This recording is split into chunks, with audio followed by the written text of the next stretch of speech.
한때 세계에서 가장 살기 좋은 나라로 꼽히던 캐나다. 하지만 최근 들어 이런 말들이 나오기 시작합니다. 캐나다로 오지 마라. 여기는 이제 아니다. 이상하지 않나요? 근데 이 서늘한 경고를 보내는 사람들이 난민이나 적응에 실패한 사람들이 아닙니다. 서울에서 달 나가던 억대 연봉 개발자, 실리콘밸리를 마다하고 온 엔지니어, 그리고 캐나다 드림을 이미 이뤘다고 찬사받던 시민권자들입니다. 단순히 물가가 비싸서일까요? 아니면 지독한 향수병 때문일까요? 아니요. 진짜 이유는 훨씬 더 불길합니다. 그들은 지금 시스템의 침몰을 목격하고 있거든요.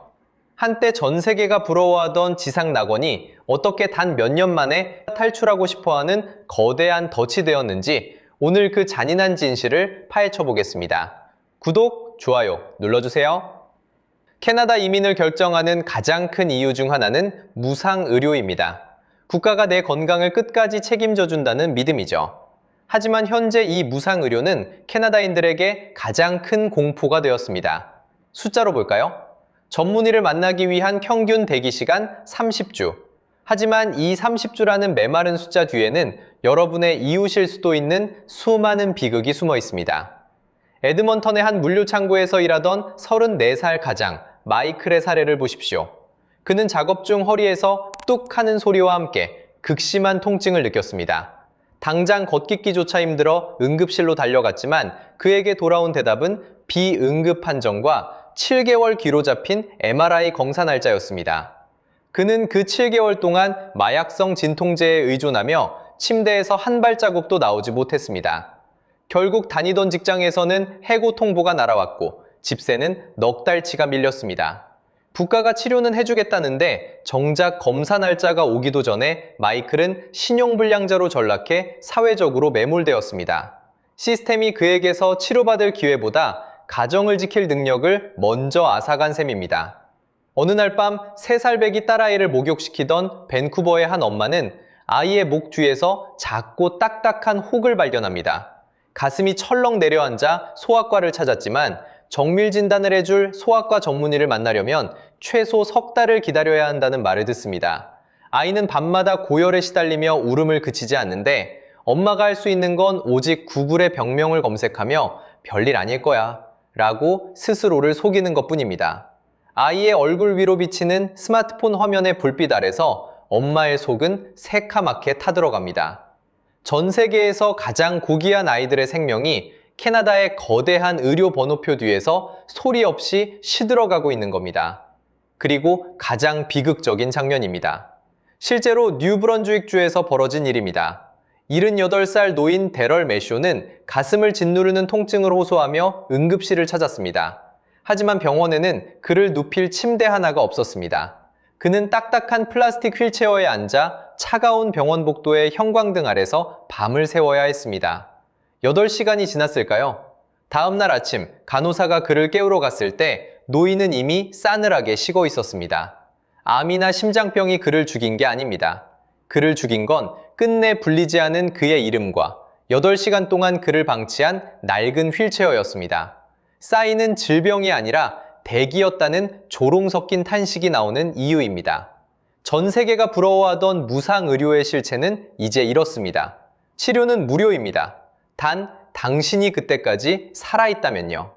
이것이 2025년 캐나다가 이민자들에게 던진 첫 번째 배신입니다. 다음은 집 이야기입니다. 캐나다로 가면 마당 있는 집에서 여유롭게 살 수 있을 것 같으신가요? 현실을 보십시오. 토론토나 밴쿠버에서 번듯한 집 한 채를 사려면 월급을 단 한 푼도 안 쓰고 20년 넘게 모아야 합니다. 이게 무슨 의미일까요? 단순히 집을 못 사는 불편함의 문제가 아닙니다. 한 인간의 생애 주기가 통째로 뒤틀린다는 뜻입니다. 청년들은 결혼을 미룹니다. 내 몸 하나 뉘일 곳도 없는데 가정을 꾸리는 건 사치니까요. 사랑의 결실보다 월세 계약서의 무게가 더 무거워진 시대입니다. 신혼부부는 아이를 포기합니다. 좁은 방 한 칸에 캐나다 달러로 매달 2,500불, 우리 돈 250만 원이 넘는 월세를 내면서 아이를 키우는 건 미래를 담보로 한 도박이기 때문입니다. 숙려된 노동자들은 도시를 떠납니다. 직장은 도시 중심에 있는데 잠은 2시간 거리의 외곽에서 잡니다. 삶의 절반을 길 위에서 버리다 결국 지쳐서 캐나다를 떠납니다. 그럼 그들이 떠난 빈자리는 누가 채울까요? 다시 월세 2,500불을 감당할 수 있는 캐나다 드림을 꿈꾸며 갓 입국한 다음 이민자가 들어옵니다. 집주인은 오른 대출이자를 이들의 월세로 메꾸고 이민자는 그 월세를 내기 위해 하루 15시간씩 일합니다. 이 구조가 반복되면서 도시는 살아있는 사람들의 공간이 아니라 버티는 사람들의 무덤이 되었습니다.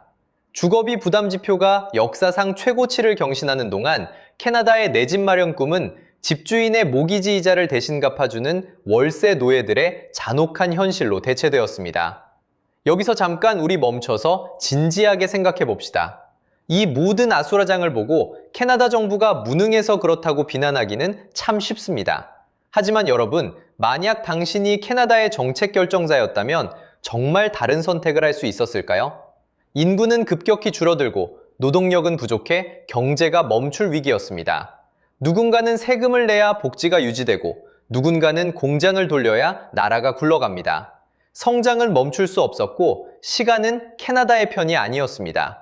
이민자 수백만 명을 받아들인 건 어쩌면 국가라는 거대한 배가 가라앉는 것을 막기 위한 처절한 발악이었을지도 모릅니다. 문제는 선택 그 자체가 아니라 그 선택의 속도였습니다. 집을 짓는 속도보다 사람을 채우는 속도가 빨랐고 병상을 늘리는 속도보다 환자를 늘리는 속도가 빨랐습니다. 여러분은 어떻게 생각하십니까? 국가의 수명을 연장하기 위해 이런 고통을 감수하는 것이 정당할까요? 아니면 성장이 멈추더라도 속도를 조절했어야 했을까요? 여러분의 생각을 잠시 정리해 보시기 바랍니다. 이 질문에 대한 답이 바로 우리의 미래가 될 수도 있으니까요. 이제 이 위기의 배후에 숨겨진 차가운 시스템을 해부해 보겠습니다. 캐나다 정부는 2023년 한 해에만 영주권자 약 47만 명과 수많은 유학생, 취업 비자 소지자들을 이 좁은 병 속에 쏟아부었습니다. 이것은 국가가 주도한 거대한 인구 폰지 사기와 다름없습니다.